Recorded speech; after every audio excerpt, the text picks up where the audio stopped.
Okay, welcome everyone to the REES seminar series.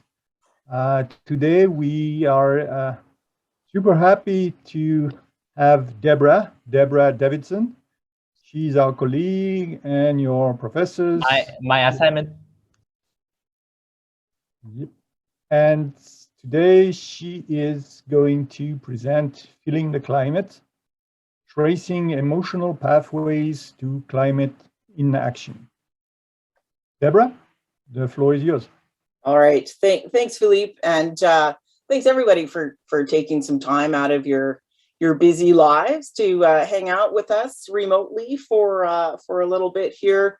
I also want to express my gratitude for the opportunity to settle here in Edmonton, as I've done for over 20 years now, on land that represents the traditional territories of and has been protected by the Cree, Blackfoot, Métis, Nakota Sioux, the Iroquois, Dene, Ojibwe, Sato, and Anishinaabe and Inuit peoples for countless generations, and which has since 1876 fallen under Treaty 6. As a settler, I consider it my responsibility to honor that treaty. And since Edmonton has historically been an important gathering place for many Indigenous peoples to trade and share knowledge, I like to think we're continuing that tradition whenever we get together and share ideas as we're on where we're doing today. And I can really only characterize the ideas I want to share today as the musings from a rabbit hole that I fell down a few years ago and never quite emerged. And I've managed to drag our fellow colleague Mike Kosinski down with me, and he keeps trying to escape, but I've blocked the exit. He's even joining us here today, so by way of evidence. So I want to start here, around 50,000 years ago. Now imagine you're the member of a prehistoric band of hunters and gatherers, and you've been eating small game for months now, and you're sick of it. Now, meanwhile, you've been watching the herds of these big, juicy, woolly mammoths roaming the savannah and daydreaming perhaps about taking down one of these beasts. But even if you do manage to kill one of them on your own, pretty low probability and high risk prospect, what are you going to do with all that meat? So obviously this needs to be a team project.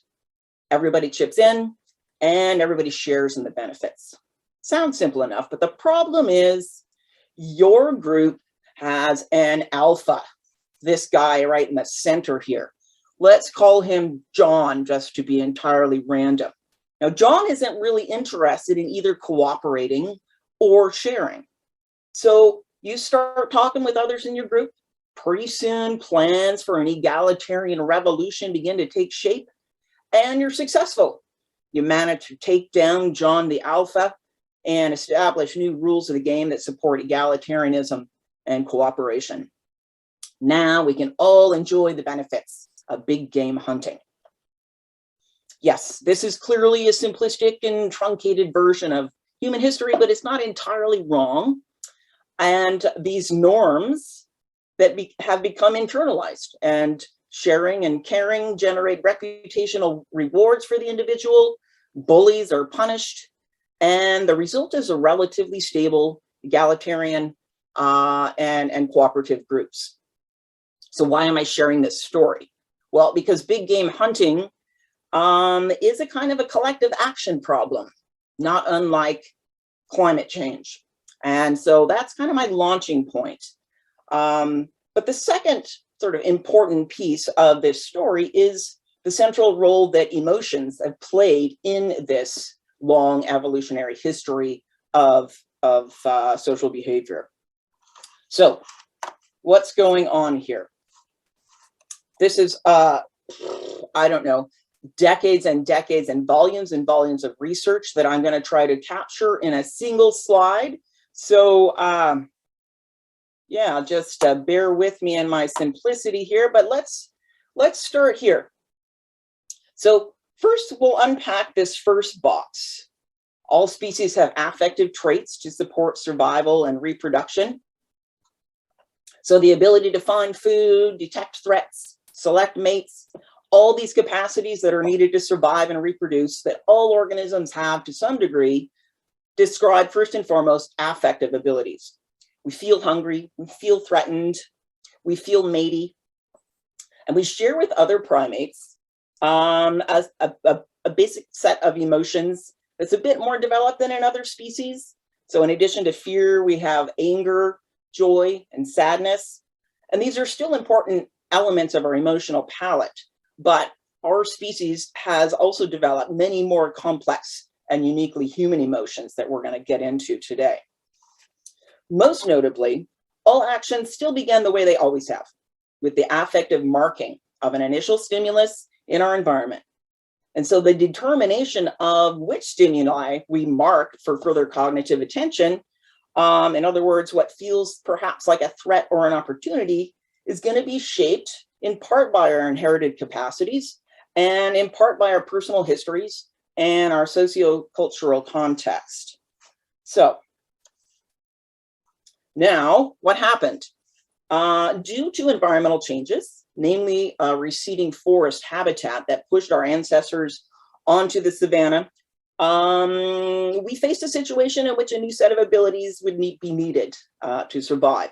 We needed to work together, basically. And it also just so happens that learning to do stuff from others, selecting for improvements, also makes a lot of sense, further favoring cooperation. The problem is, historically, we hadn't at that point inherited traits that directly supported cooperation. We didn't need them so much in the forest, but we did have relatively large brains, particularly in regions supporting emotions. And those emotions served as our original means of communication. So if I'm able to read your emotions, I can suss out whether I can trust you to work together with me. And I can also signal to you my interest in engaging with you through emotional expression. So as a result of social selection, fair-mindedness, trustworthiness, commitment to one's group became traits that get rewarded. And the bullies and the cheaters and other kinds of antisocial behavior ended up getting punished. So ultimately, over time, those traits supporting cooperation were naturally selected for. Cooperators are more likely to have protection afforded by group living and be selected as mates. That doesn't mean necessarily that the inclination to be selfish went away, though. It just means that new traits were added onto our more kind of egoistic behaviors. So in a sense, we all became a bit of a hot mess of conflicted emotions. So inherited traits basically create capacities for new social behaviors, allowing for the other forms of social selection, which favored certain trajectories of natural selection. And ultimately, group belonging, norms, language, all of these things culminate into culture, which becomes our most important vehicle for supporting cooperation. Okay, so that's a lot of information, and there's a lot more that I haven't shared. First thing to note is we are not our ancestors, of course, but some things have remained with us. And there is now a huge and rich body of research on the origins and the neurology and the sociology of human emotions. But if you don't have the time or the inclination to read it all, I would say that there's one simple rule that says a lot regarding our individual and our social behavior that's worth putting a pin in. Basically, we are attracted to positive emotions and we seek to avoid negative emotions. Now, most of these emotions theoretically emerged at some point in our history because they either rewarded or sanctioned certain behaviors. This doesn't necessarily mean that all of our emotions always support improved fitness and well-being, though. And it doesn't mean that we always form social structures in accordance with these predispositions either. If social systems were functional, then they would be structured to bring out the best in us. We would still be in those, small egalitarian societies, perhaps, but of course they're not. Social systems in which that egalitarian and equity still prevail on the whole. Some research has showed that they've been associated with lower levels of negative emotions, which enhances solidarity and cooperation in those groups. And they're particularly well suited to addressing collective action problems.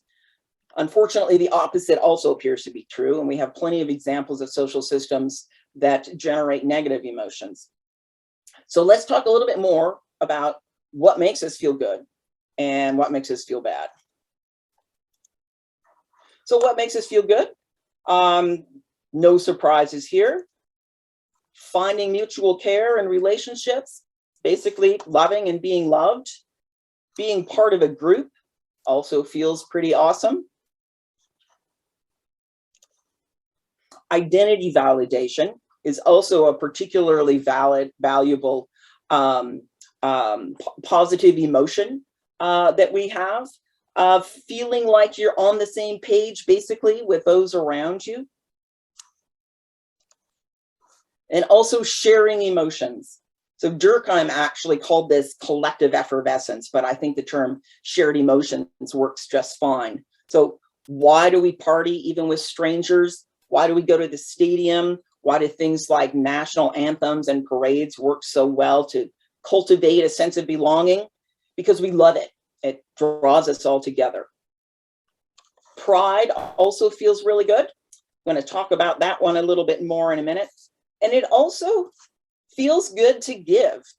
Helping and giving generates positive emotions, and that's a consistent finding in research.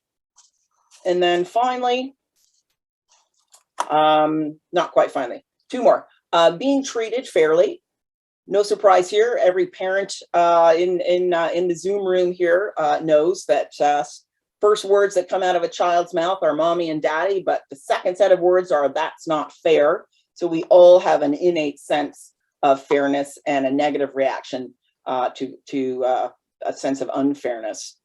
But then finally, efficacy is particularly important as well. And this really harkens back to our origins as more of a weak tie and a relatively autonomous species.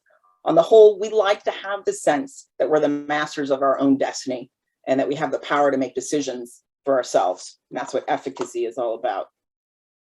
All right, so what makes us feel bad? Pretty much the flip side of the previous slide. So loneliness makes us feel bad. So not having an opportunity to feel a sense of belonging, not enjoying close relationships, identity invalidation. So being told that who you are just doesn't fit or isn't okay. Racism, for example, is one of the most acute forms of identity invalidation, but we've all experienced more subtle forms of identity invalidation as well. They come up in our social interactions, like maybe not being up to speed on proper etiquette in a given situation or wearing an outfit that is out of fashion. Some cases, that identity invalidation can produce shame, but shame can also be produced by other ways too. And then there's guilt, the feeling that you did something wrong according to cultural rules. And then, of course, being on the other side of fair treatment, feeling like you're being treated unfairly, makes us feel particularly bad. And of course, fear, but I think it's important to note here that fear is really closely associated with distrust and vice versa. So the feeling that you can't trust those in your close circle, in your inner circle, broadly speaking. So not being able to trust your teachers, the police, your neighbors, your uncle is a form of negative emotion. And then, of course, powerless doesn't feel very good either. There's a reason that dictatorships are unstable. Social systems that allow for at least some level of autonomy are more likely to be stable. So negative emotions, all of these negative emotions are part of life. And as researchers who study the history of emotions tell us, we have them because they have served some sort of purpose, perhaps in our evolutionary history. So loneliness, for example, is not too different from hunger. It's a signal that we need to basically rebuild some relationships. So we have that kind of social support that's so important to us. But if we're forced to sit in these negative emotions for too long, they can lead to serious mental health problems. And that's why I just want to mention one more time the importance of also thinking about social structures when we're talking about emotions and the emotional states that they are inclined to support, and the relative position of each of us within those social structures and the degree to which that positionality can generate basically being in a place of negative emotions and the consequences for that in the form of mental health and the ability to engage in things like pro-climate action or not. Okay, so let's take a look at just a smaller set of emotions that are particularly important to cooperation and to pro-climate action. That includes shame and guilt, pride, and empathy.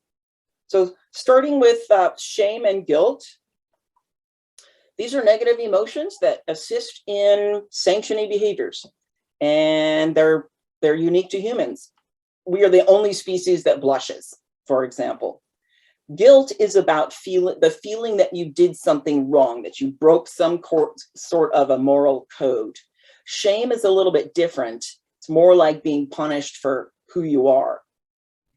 To the extent that even the prospect of feeling shame or guilt can prevent certain behaviors, they can be an enormously effective means of ensuring social conformity, keeping people in line, basically. We don't even have to go to the trouble of punishment.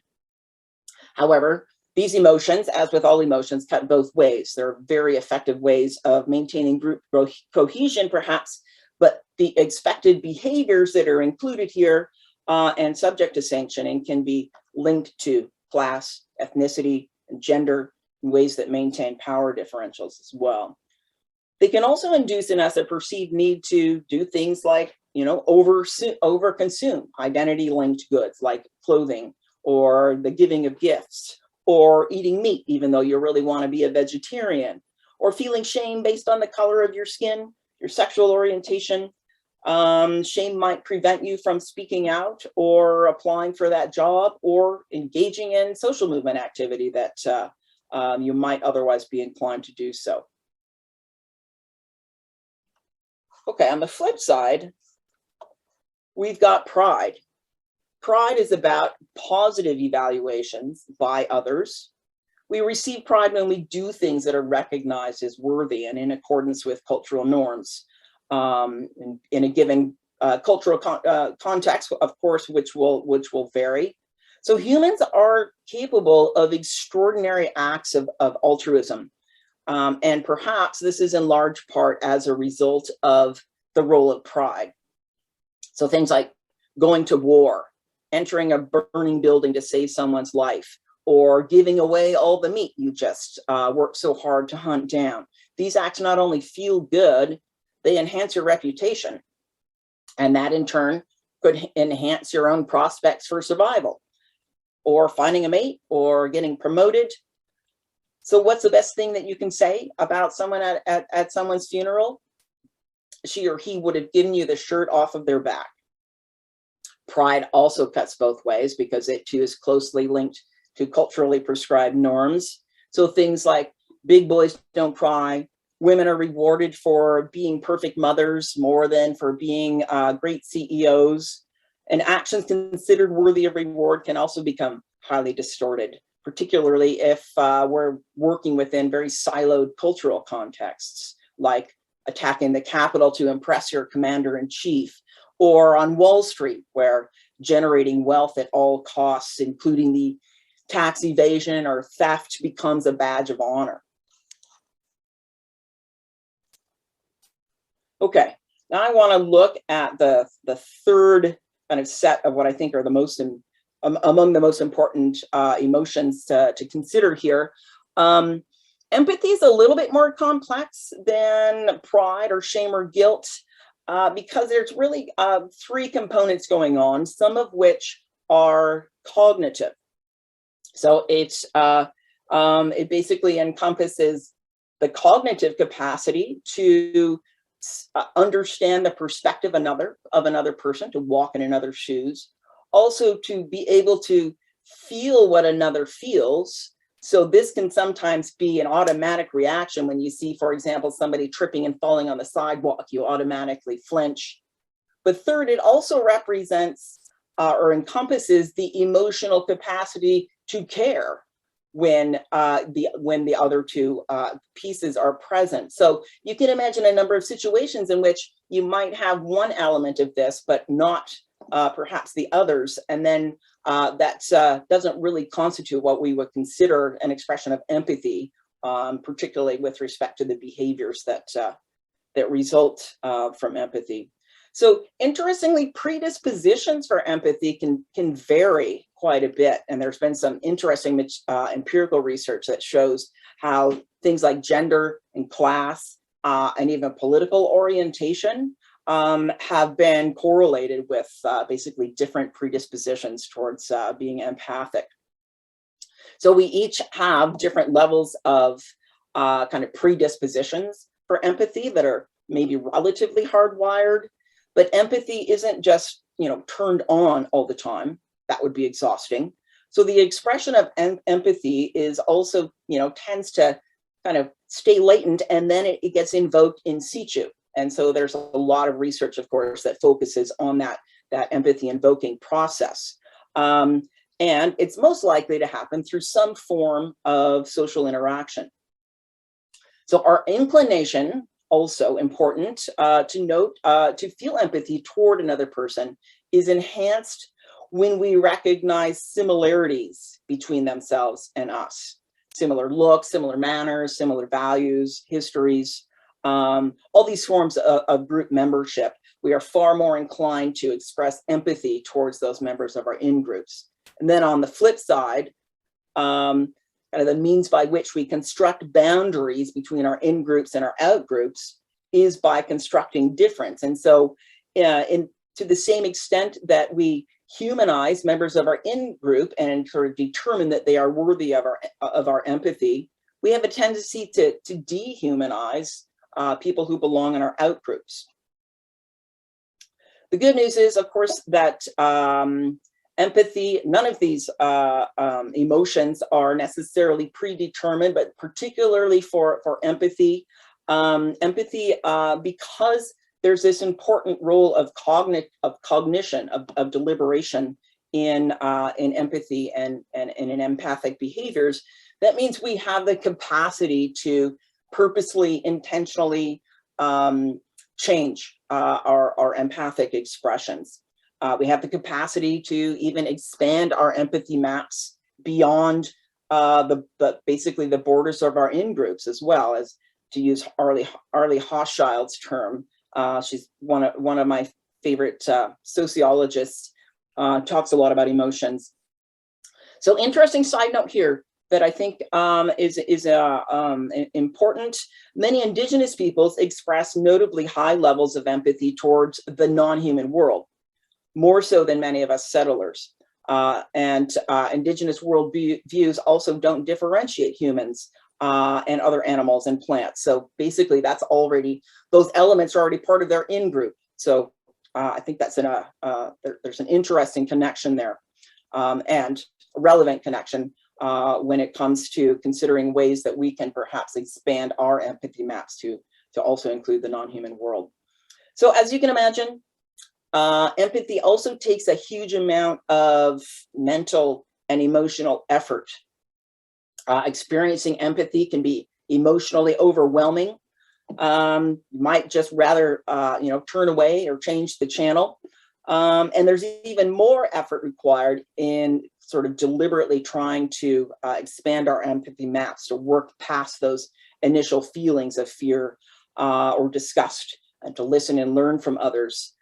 So as much as empathy has, I think, holds a tremendous amount of potential as we consider sort of our avenues towards addressing climate change, it's also, it takes a lot of work, and we need to basically be cognizant of that. Okay, so just to quickly sympathize here, synthesize, we need emotions. They facilitate learning and memory, and are the initiation of deliberation and decision-making. And they're really the starting point of any form of personal and collective action. And that's why they're particularly important when we talk about social responses to climate change. Emotions are, however, double-edged. Our emotional predispositions can be functional as well as dysfunctional. We're capable of building social structures that effectively work against us, that don't bring out our best with respect to cooperation, based on basically the tendency of those different social structures to support negative rather than positive emotions. And then finally, emotions are fundamentally social phenomena as well. Most researchers who study emotions understand this, but too often the unit of analysis remains the individual. So to understand how emotions and decisions are linked, we need to sort of think more about the flows of information between individuals, the triggers that lead to emotional responses, and the sociocultural contexts that they happen in. Yes, you are viewing some of my daughter's artwork here. This is what work-life balance looks like for some of us. So last stop I want to make before we jump into talking about climate change. Just want to make the case crystal clear that this is not a linear system. I know I've been kind of talking like it is, just easier to conceive and communicate that way, but our neural systems are too interactively complex for anything to happen in any sort of linear way here. So just one case in point that will become relevant as well when we talk about climate practices. Basically, as social practice theorists have made clear, but also some really interesting neuroscience and psychology research, sometimes the doing can generate the feeling and the thinking. So that basically means we can, in some cases, start with changing practices, which can then favor changes in deliberations. So we can basically rewire our emotion cognition pathways, starting with the practices, starting with the behaviors.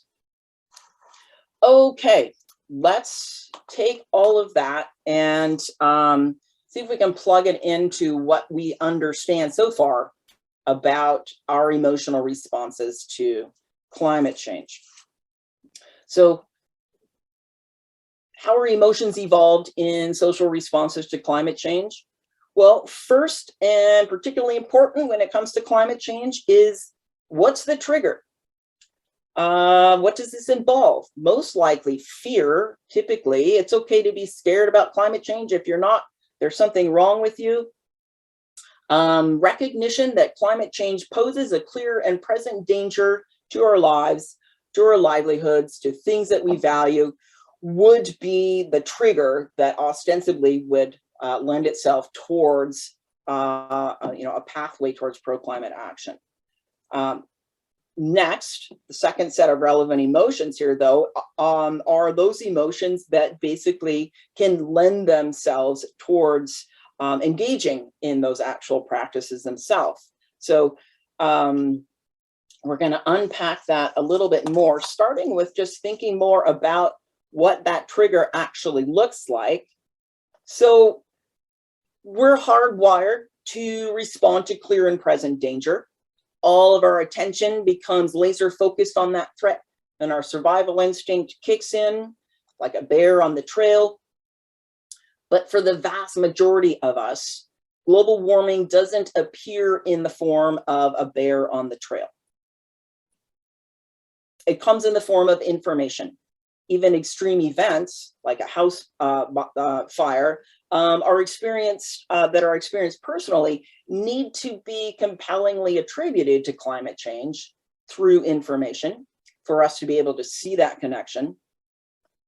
So because the trigger usually takes the form of secondary information, there's all sorts of opportunities here to miss or misinterpret the signal.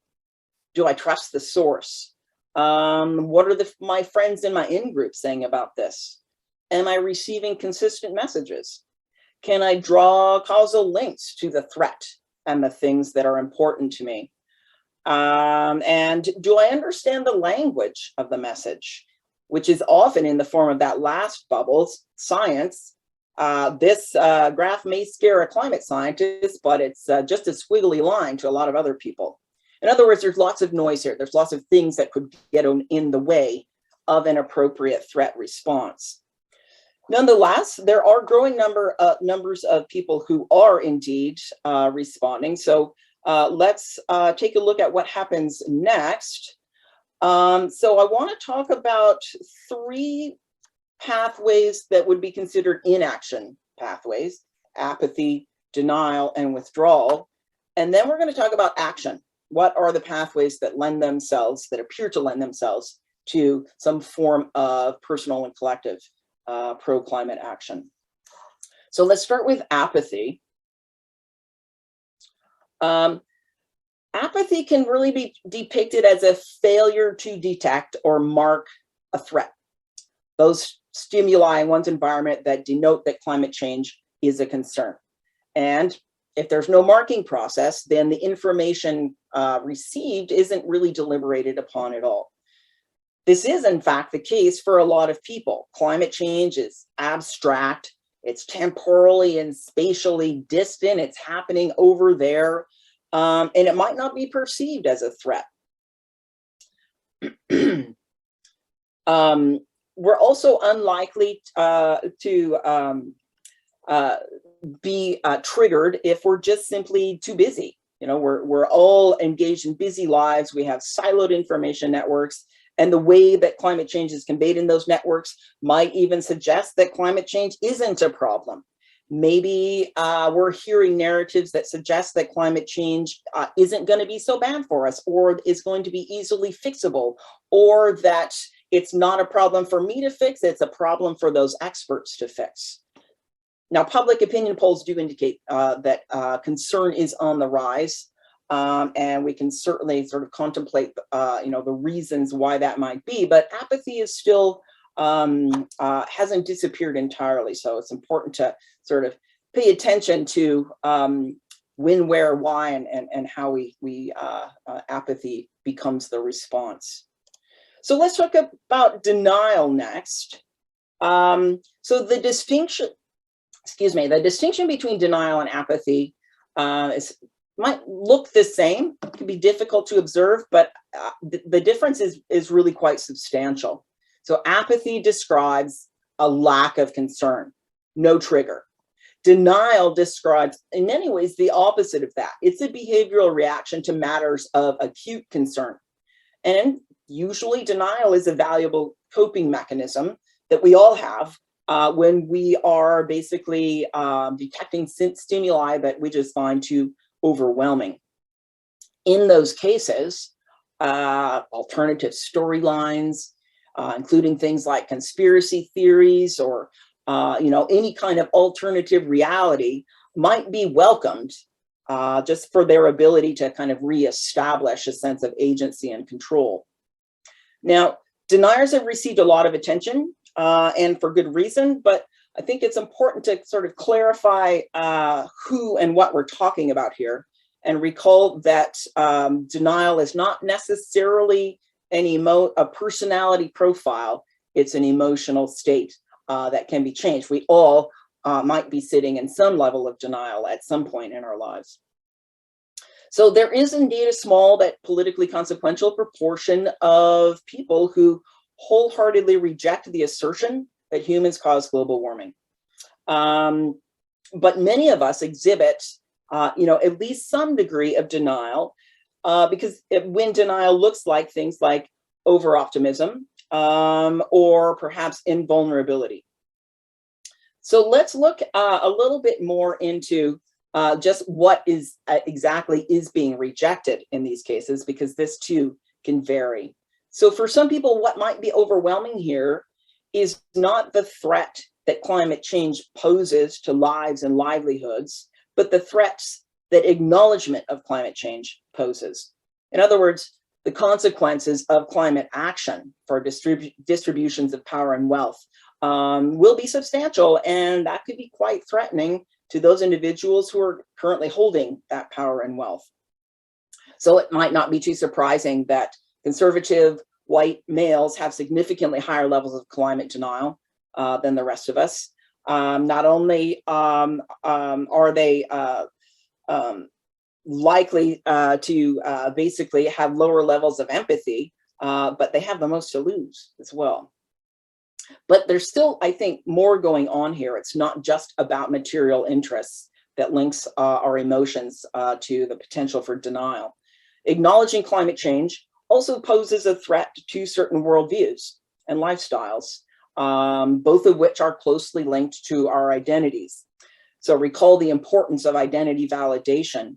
So to the extent that recognizing climate change and the causes of climate change could basically pose a threat to one's worldviews, that becomes a threat to one's identity. And this is particularly true, for example, for individuals and groups whose lives or livelihoods are wrapped up in fossil fuel economies or fossil fuel lifestyles. Okay, let's move on to the next kind of emotional cognitive response here, and that's withdrawal. So for people who fall down this trajectory, the trigger's been hit, climate change is recognized as a serious threat. Perhaps this has been reinforced by your in-groups and your information networks, so you can clearly see how things that are important to you are on the line. And this can cause high levels of anxiety. This might be the start of your career as a climate activist. But if that trajectory is just looking and feeling impossible for you right now, and you don't have the luxury of telling yourself an alternative story like deniers do, it might lead to emotional withdrawal instead. So for those of us who have clearly recognized the climate threat, that climate change poses a threat to the things that we value, but whose emotional coping capacities have been compromised in some way, or who just don't have the social support for coping with those emotions, then intense levels of emotional distress can be so debilitating that they lead to withdrawal as a defensive response. So the mental health effects that some people are experiencing in response to climate change is starting to receive growing attention here. Anxiety for sure appears to be on the rise, but the sort of the departure between anxiety leading to pro-climate action and anxiety leading to withdrawal is an important area of research that I think we really need to dig in more and to have a better understanding of those groups who might be more susceptible to withdrawal rather than expressing their current concerns in another way. Here's my personal concern here. Marginalized groups, women, children, people of color, Indigenous, LGBTQ groups, all of these groups on the whole are more vulnerable to climate change. And it turns out that for a lot of individuals in these groups, the mental health impacts of climate change also disproportionately affect these groups. And they're also more likely to lack the resources to cope. So it may be that marginalized groups are also more likely to experience withdrawal. So kind of another layer of climate injustice, it would seem. Okay, let's get into action here. So when climate change information is marked, deliberation kicks in, and this motivates pro-climate action. This is, of course, what we want to happen. And it is most likely to happen when, obviously, an appropriate threat response is triggered. There's a clear-eyed view of the seriousness of climate change. Empathy for others is present, and that the pro-climate behaviors that one perhaps experiments with are rewarded in some way, particularly in the form of that gratification that comes with positive emotions. And then fourth and finally, plenty of empirical research that shows that efficacy is absolutely an essential ingredient to engagement in pro-climate action. So there's a growing amount of empirical research that looks at personal attributes that lead to pro-climate action, personal and emotional attributes, I should say. And so I'm just going to touch really briefly on some that I think are particularly important. There's been a tremendous amount of research in particular that has been produced by communication studies. Seems pretty apt given that, as mentioned earlier, the trigger for most of us comes in the form of communicated information. So from that research, we've have learned that basically, first of all, those narratives, those communications that are emotion laden are far more likely to induce higher levels of concern and pro-climate action than the provision of information in a manner that does not evoke emotions. So, as neuroscientists have been saying, emotions are the way to get our attention, but it's not that simple. Correlating with what we know about human responses to emotions, the research kind of bears out the fact that overly negative emotions, so fear, guilt-inducing messages alone might get our attention, but they might be inclined to basically turn us away as well. So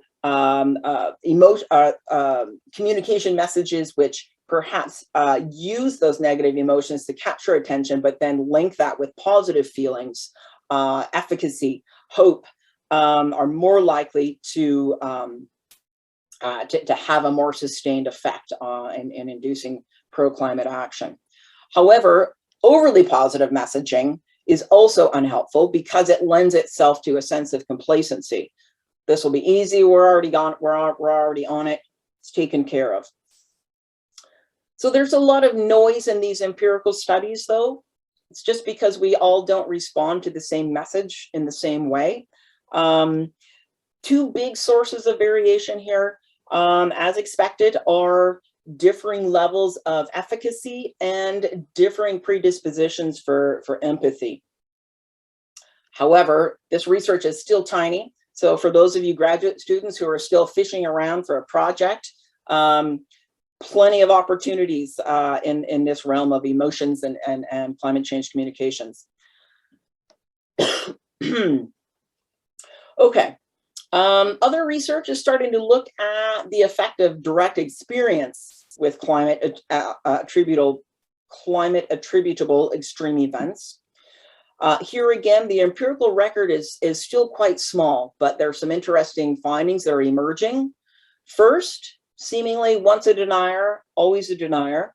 No flood or storm appears capable of changing that.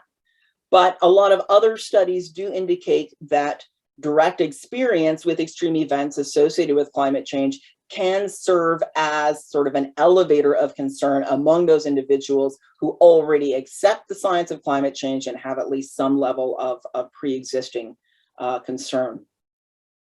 Another source of useful empirical information here, I think I found it useful anyway, comes from social movements research. So here, this research also shows that negative feelings associated with climate change need to be balanced with positive feelings for sustained engagement, and which in these cases, those positive emotions include things like group belonging within a new collective identity that's formed by the social movement itself. Now, this is hard to do, especially when we're trying to basically forge a collective identity among people who come from so many different positions in life. But it's not impossible. And here I think we grown-ups can take a lesson from our youth climate justice activists who seem to have been quite capable of forging that common collective identity across just widely disparate geographies, ethnicities, races, and ages. And then finally, hope. Again, some interesting work is emerging on the importance of hope among activists. even despite perhaps very low expectations of success. So hope is basically conceived here as something that's very different from optimism or expectations. And hope might be even more important when that expectation level is low. So one last insight from social movement scholars. So remember, I mentioned earlier that sometimes doing before you think isn't always a bad thing. Engaging in collective action is a good example of this. Sometimes engaging in collective action isn't just the outcome of hope and efficacy. It can, in and of itself, create that hope and efficacy. So individuals who are feeling isolated in their climate anxiety, perhaps on the brink of withdrawal, they can find a sense of belonging and empowerment simply by connecting with others. Okay, that was a lot. I just want to highlight a handful of what I think are the key takeaways here. I think there's plenty more, and if some of you see some others, I would love to hear about it. Basically, first of all, the most important emotions triggering pro-social and hence pro-climate responses include empathy, pride, guilt, and shame. And I've got empathy in bold here because it just seems to keep coming up in research as particularly important, not necessarily in research on pro-climate action, but in research on cooperation and basically addressing collective action problems more broadly. Withdrawal and denial are both emotion coping mechanisms, and I think that's important to think about as well, because this suggests that interventions that are focused on enhancing emotion coping might bear some fruit here in shifting these inaction pathways into action pathways. Third point, pro-climate action also requires positive emotion rewards in order to be sustained. So campaigns that ensure those emotion rewards for their potential participants will be more likely to be successful and have sustained engagement than otherwise. And the escalation of climate attributable extreme events represents a new terrain, certainly warranting more research and action, but it is a rapidly changing landscape in which people are responding to climate change. And I think this is one of the most important changes that may suggest changes in our collective responses to climate change. Finally, of course, more research is required. In particular, we just need to get along and get interdisciplinary. The study of emotions and climate change, both of these topics just span so many disciplinary boundaries, and it's just so fruitful to delve into other disciplines. I learned so much by reading in economics and neurosciences and psychology that it is not present in sociological research on emotions. And then secondly, and I think this is particularly important as well, is intersectionality. And in general, I would say there's not a lot of emotions-based research, at least empirical research, that really attends to the fact that the capacity for emotions is not necessarily expressed in universal ways. This is not specifically a human trait. This is a social trait, and that is going to be reflected by our respective positionalities in our social systems. So with that, I'm going to stop. It looks like I managed to save a bit of time for conversation. For those of you who don't know me, this is my email address, so would absolutely love to hear your thoughts. And yeah, I'll turn it back over to Philippe and let's have a conversation. Thanks very much, Deb. We have a question. Sergey, can you open up your mic and maybe you can ask your question directly to Deb? So yes, yeah. Sorry, yeah, I was muted. I was trying to figure out how these perceptions or like things presented can be affected by, for example, incentives, policy, or exposures, for example, information or personal experiences, how that can be incorporated in this framework. So if I understand your question, you're asking how we might be able to actually, take our knowledge of emotion and processes and have them inform policies that can actually perhaps induce more productive social responses to climate change. And is that where you're going? Yes. Okay. But more of I was trying to see how these emotions are formed because of different like background experiences, perceptions, and these can be altered by, for example, the provision of some incentives in the form of policy tools or like some information to the public. So that can affect people's perception and reactions to risks like climate change. So how that can be incorporated in this theoretical framework. Right. Thank you for the question. I think it's an important one. There are many things I think that we can conceive of as ways that this kind of research and this kind of framework can contribute to policy. I'll just mention a couple.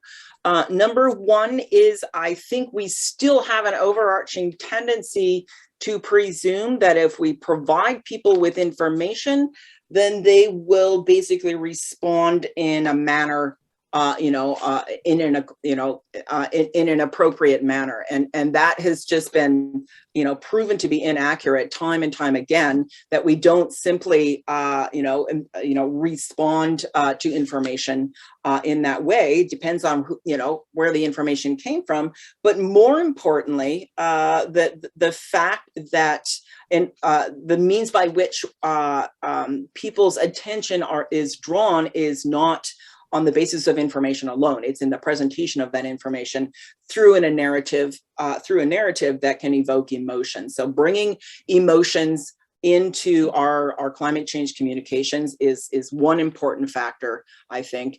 And then the second one, I think, and this is kind of refers to a very specific context, and that's the context of disaster recovery.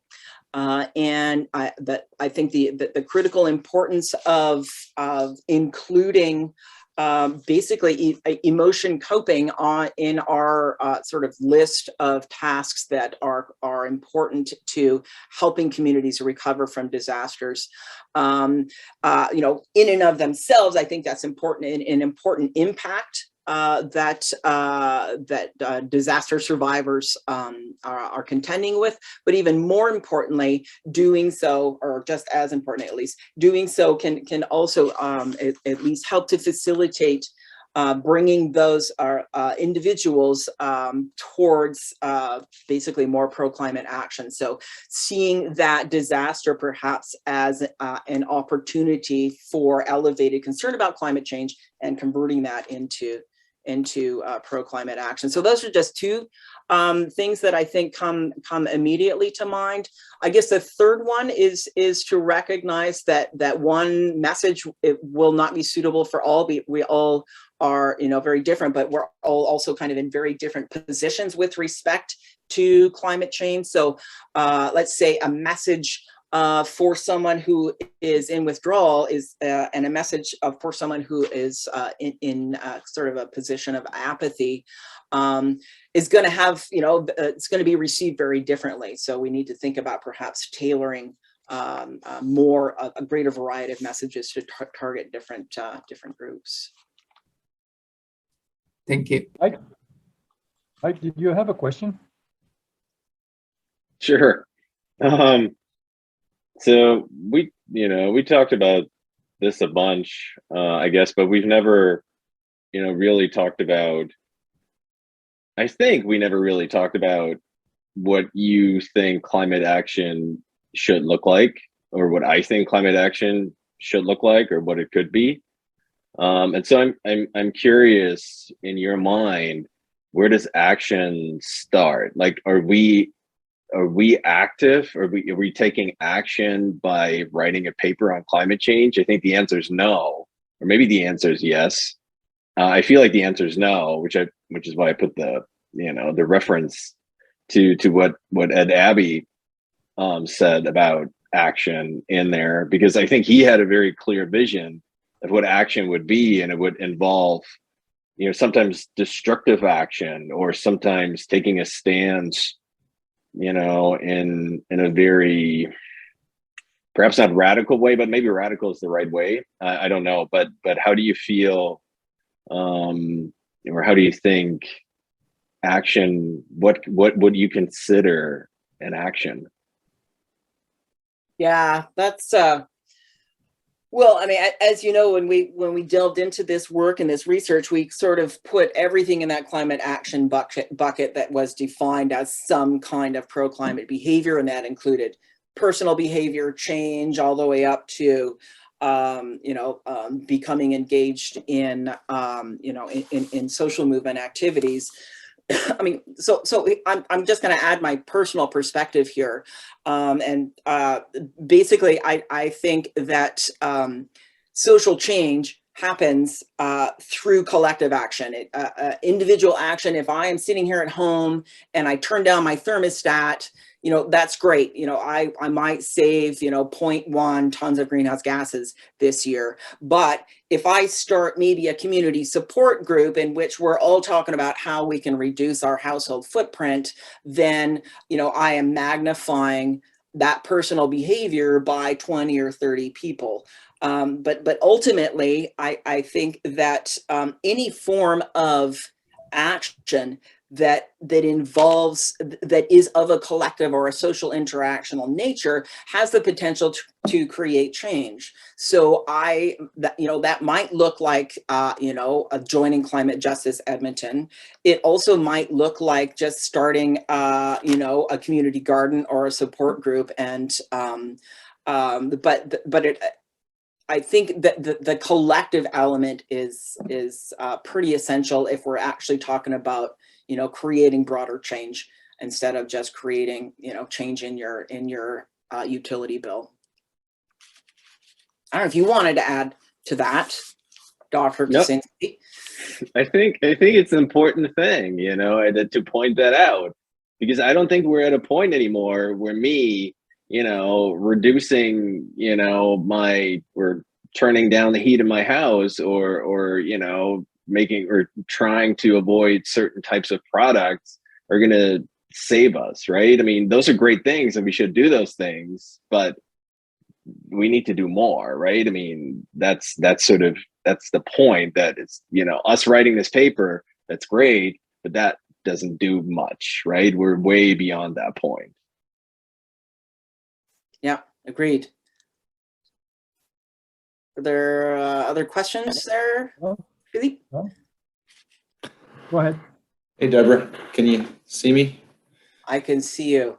Hey, thanks for the presentation. It's really interesting. I have a whole bunch of questions, so I'm trying to figure out which one is the most, the one I want to hear you talk about the most. But I've dabbled a bit in this area, just with Ellen Goddard on the topic of animal welfare. And in one study with a grad student, we were trying to figure out how emotions were, impacting people's responses to animal welfare improvements. And I guess we were trying to tease out, what comes first. Is it, the emotion that leads to the behavior, or is it the kind of the behavior that leads to the emotion?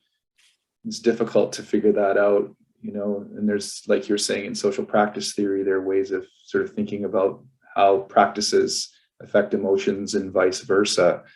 But I guess it sort of leads to my question about, what does that your presentation sort of sounds like or feels like a preface to an empirical program of some kind. And I wonder if you could tell us about what's next. Like, does this information sort of lead to a particular set of research questions and in a research agenda that you're working on with Mike, or how are you seeing this evolving from here? Yeah, I sure hope so.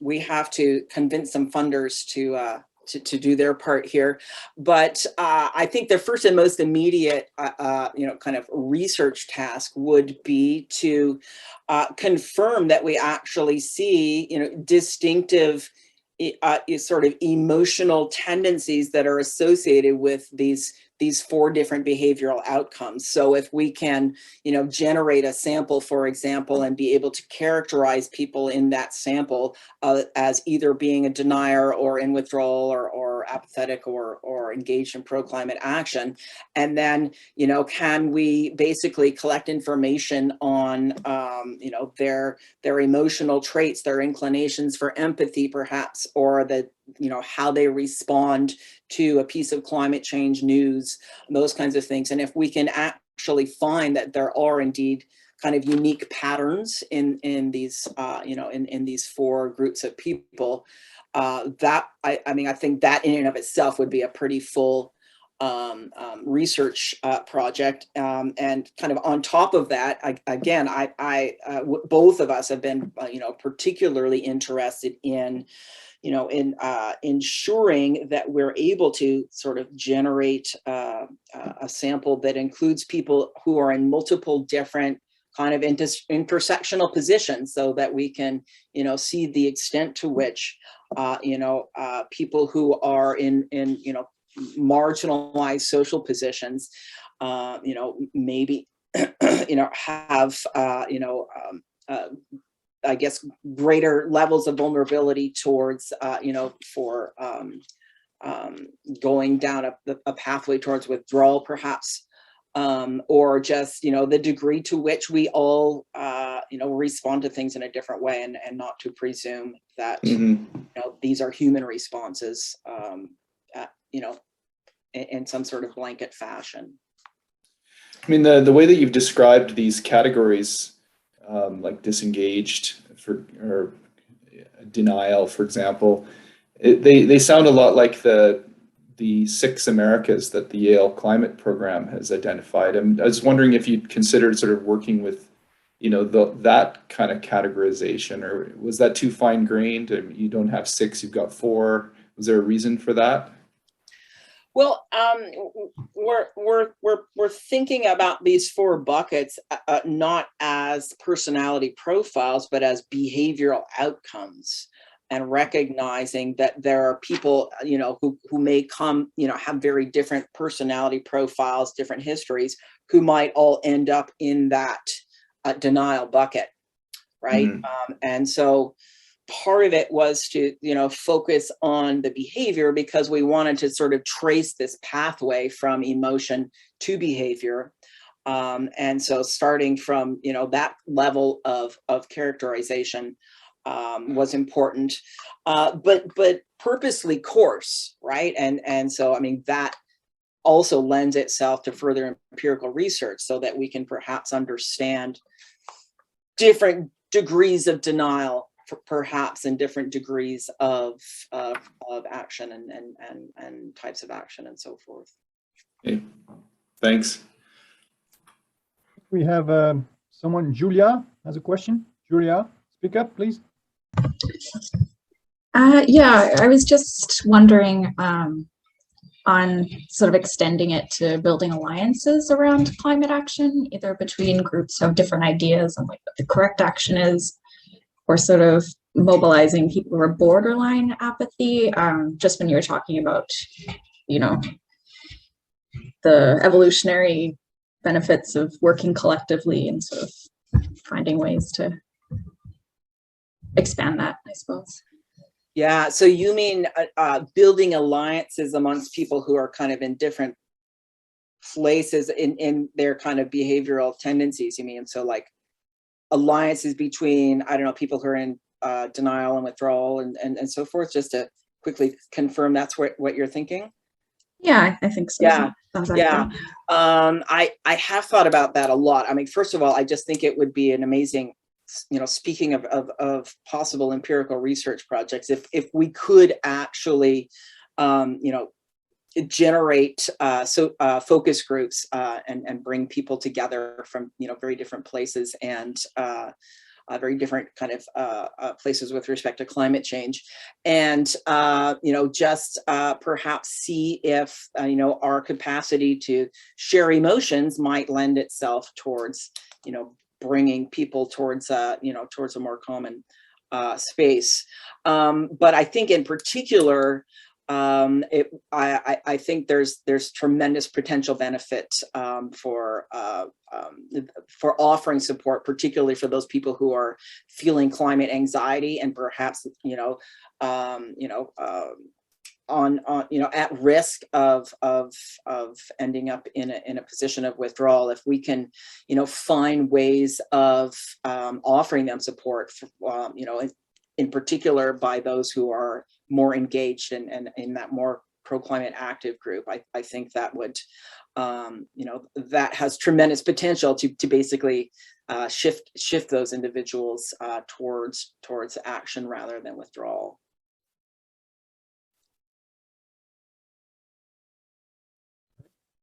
Thank you. I more or less have a reaction or comment. Oh, Krista, speak up. Hi, Deborah. Hello. How are you? Thank you for the presentation. I'm fine, and thank you too.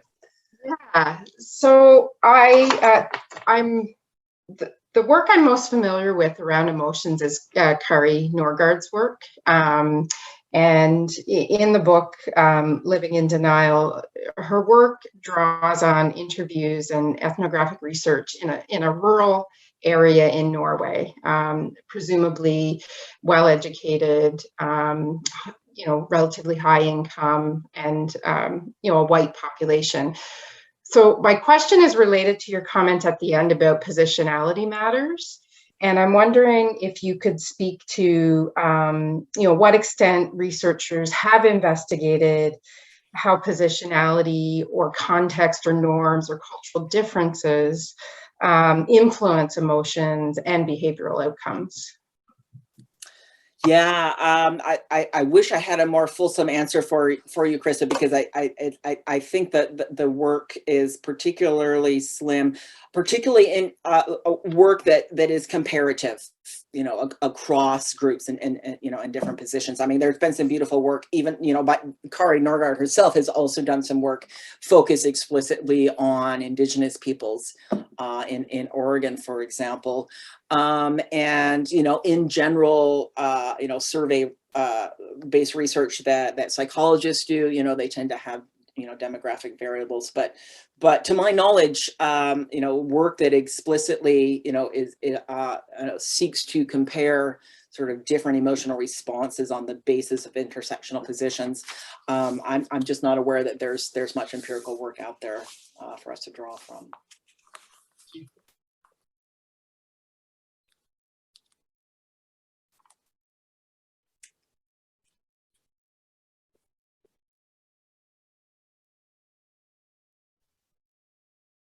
You have to unmute.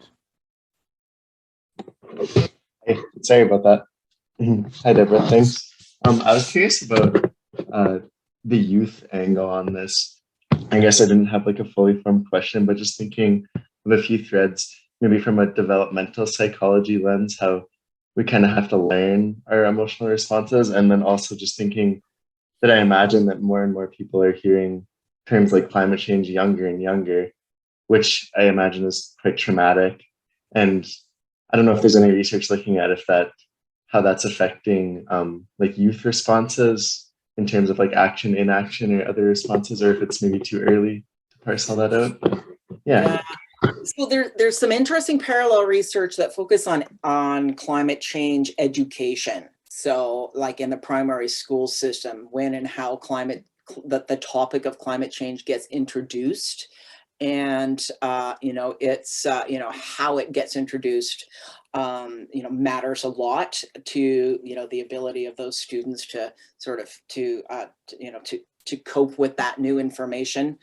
And there's a bit of climate change education research which seems to suggest kind of in parallel with, you know, this discussion of emotions, that, you know, simply presenting the science of climate change and then moving on to, you know, the next topic can be really harmful.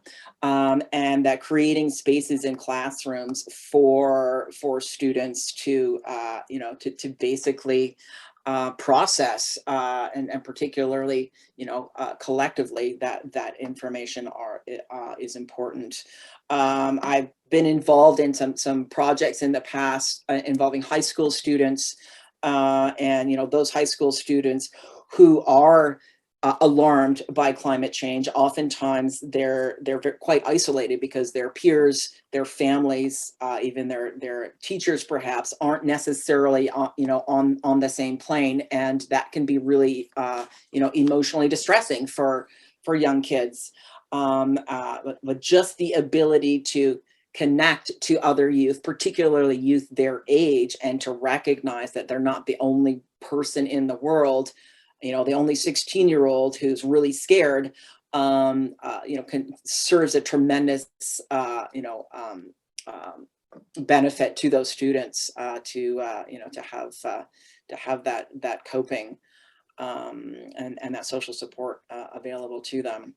So there has been a fair bit of empirical research looking at the youth climate movement. It's not all necessarily focused on emotions, though. So, and I have yet to, you know, really take a full dive into that research. So I couldn't give you, you know, a summary of what yeah, what the findings are there, but. Yeah. Great, thanks. Yeah.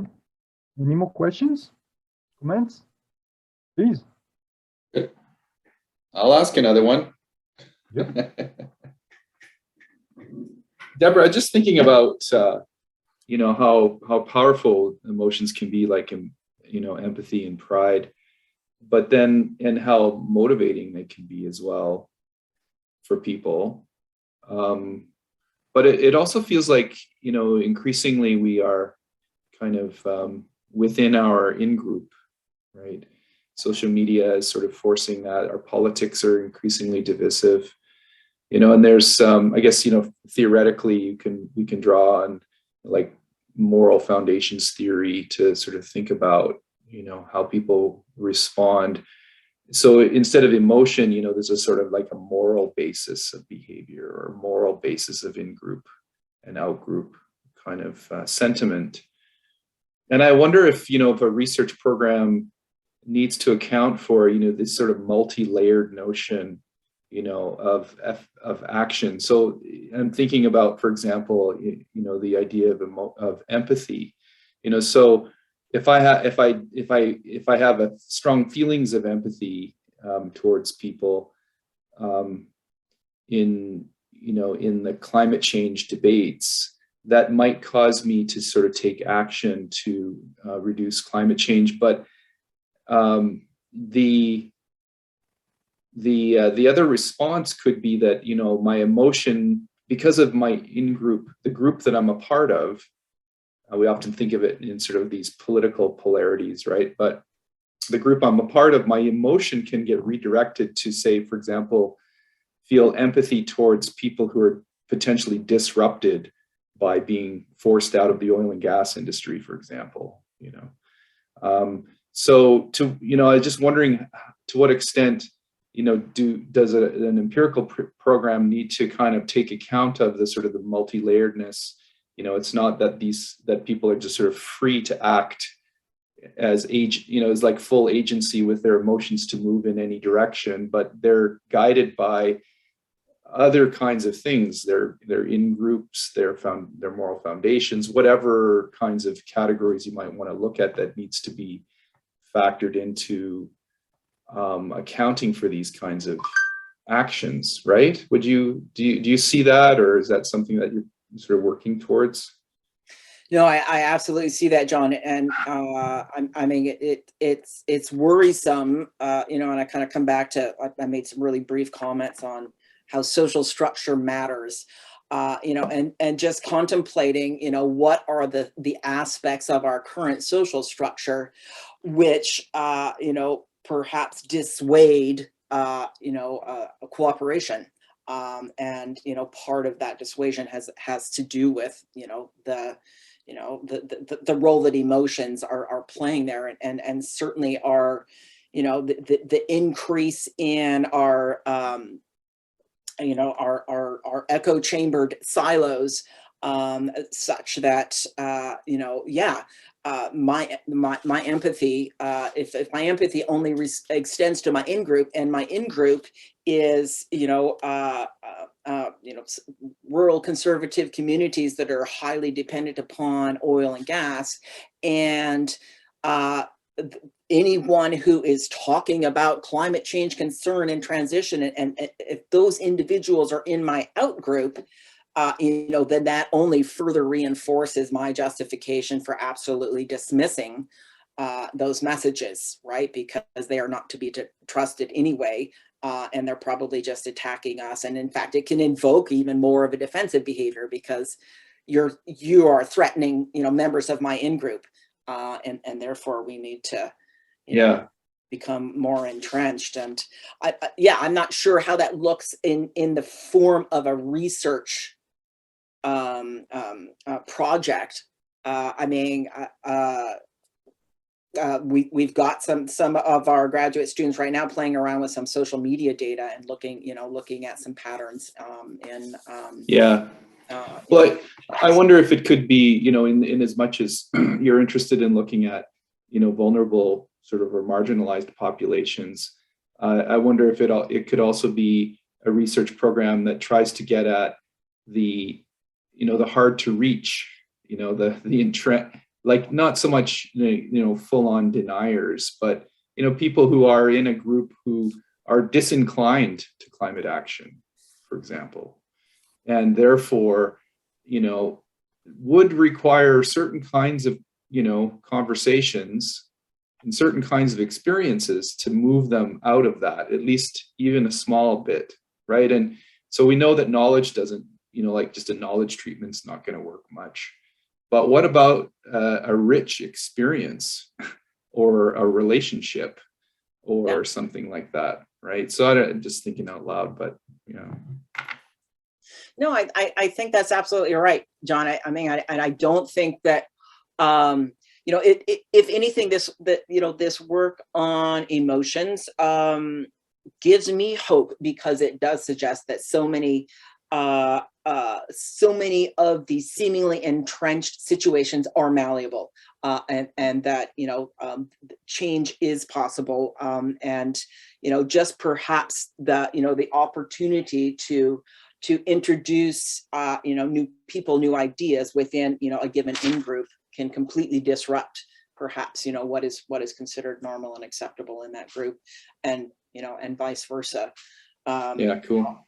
I'm sure we all have people in our own families in which where we are coming from different groups, and yet we're in the same family, and we're trying to break down those barriers. I see another hand up. Nagiza, your turn. Yes. Nagiza. Yes. Thanks. Yes. Can you hear me? Yes. Yes. Yeah. Thanks a lot, Debra, for the amazing presentation. I have one question.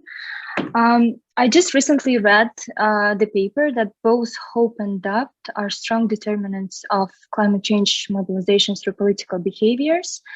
And it says that hope is not always good if it's false hope, like wishful thinking, and doubt is not always bad. It is bad if it's fatalistic doubt. The beliefs that there is nothing humans can do this can lead to inaction. My question is how you are trying to measure those emotions, and based on what you will like decide or think what level of them would be motivating to those climate change actions. Yeah, excellent question, Nargisa, and just like a couple of things that you really kind of highlight, and one is that measuring emotions is hard, there's a lot of ambiguity and, faith, I guess, associated with seeking to particularly measure emotions, let's say through a survey instrument.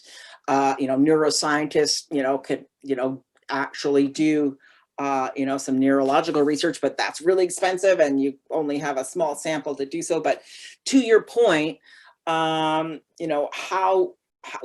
we're calling hope could look different. Depending on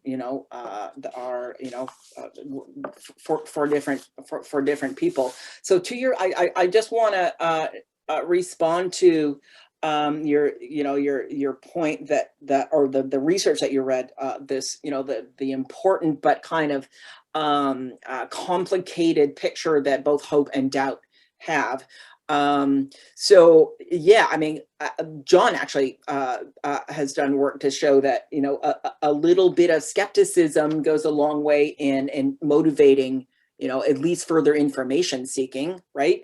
But when it comes to hope, I think what you are referring to is what other researchers would call optimism. And so that's why I think it's really important to differentiate those two things, and it would be, of course, really important to try to do this empirically too. But optimism basically means, expectations for the future, and they can lead to complacency, right? They can, if I'm expecting everything to be fine, then I don't have to do anything. But hope, it can have the opposite effect. Hope is basically the thing that gets us out of bed in the morning, even though we might realistically think that it's we're going to climb a mountain and we're never going to make it to the top.